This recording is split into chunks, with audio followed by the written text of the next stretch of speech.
ගොඩ කොම්පෝස්ට් සාදා ගැනීම.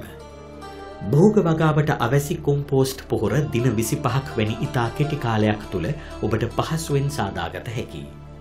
ඒ සඳහා අමු කොළ වර්ග, වියලි පිදුරු, තනකොළ වැනි ශාක කොටස්ද, සත්ව පොහොර හා මුහුන් හෙවත් කැලෑපස්ද සපයා ගන්න.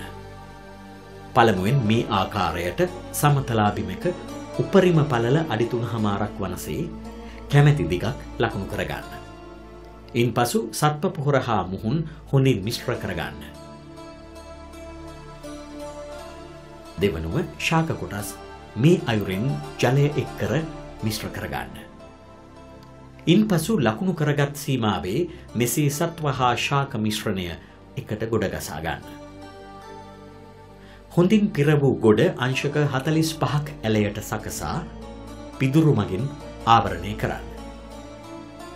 මේ දිස්වන්නේ දින 10ක් දිරූ කොම්පෝස්ට් මිශ්‍රණයකි. දින 25කට පසු මෙම මිශ්‍රණය භෝග සඳහා යොදා වසුන් කිරීම මගින් ඉතා හොඳ සාර්ථක ප්‍රතිඵල ඔබට ලබාගත හැකියි.